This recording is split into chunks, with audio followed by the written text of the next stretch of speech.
Bonjour les troisièmes, aujourd'hui on va avoir une leçon qui s'appelle multiplier par 1 et par 0. Et je vais vous dire la vérité que la multiplication par 1 et par 0 sont les plus faciles de toutes les multiplications. Et vous allez voir pourquoi. Donc, premier exemple ici, ça dit quoi? Marie fait des crêpes pour ses camarades. Elle dépose une crêpe, une seule crêpe, dans chaque assiette. Combien d'assiettes? Marie utilise 6 assiettes. Donc, elle a 6 camarades et elle dépose ou elle utilise 6 assiettes et elle dépose une crêpe dans chacune.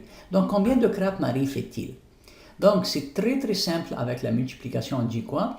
Que j'ai 6 groupes, 6 assiettes. Dans chaque groupe, il y a 1. Donc, 6 assiettes fois 1 crêpe. Il n'y a pas 2, il n'y a pas 3 dans chaque assiette, il y a une seule. Donc 6 fois 1. Si je compte 1, 2, 3, 4, 5, 6, donc ça me donne 6 crêpes en tout. Donc, je peux écrire ça. 6 fois 1 égale 6, ou bien 1 fois 6 égale 6. Et on a appris ça depuis longtemps qu'on peut vraiment faire le switch entre le 6 et le 1 dans la position. Donc, c'est toujours la même réponse. Quelle est notre conclusion? La conclusion ici que si je multiplie n'importe quel nombre par 1, ça donne le même nombre. Donc, on va tester ça. Si j'ai, par exemple, au lieu de 6 assiettes, si j'ai 5 assiettes, et dans chaque assiette, il y a une seule crêpe.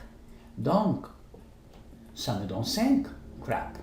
Si j'ai 10 assiettes, et dans chaque assiette, il y a une seule crêpe.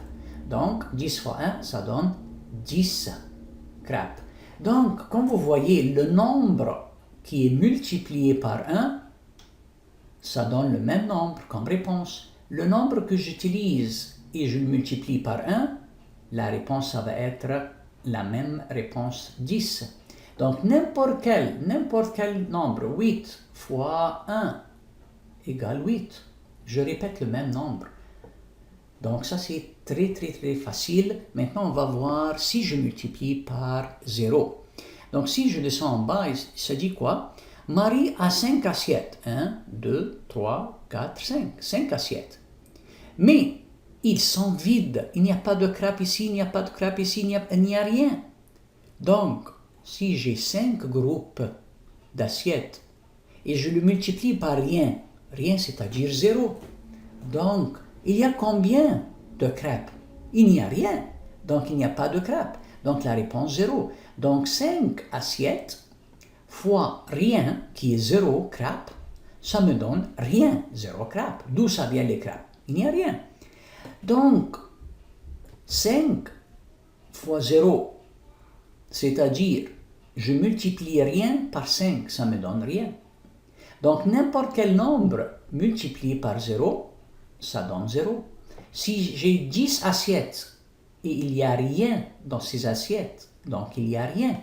Donc, je répète le 0. Donc, quand je multiplie par 0, c'est toujours 0. N'importe quel nombre. 8 fois 0, ça donne 0. 9 fois 0, ça donne 0. Et en plus, je peux faire le switch entre le 0 et le 10. Ça me donne toujours 0.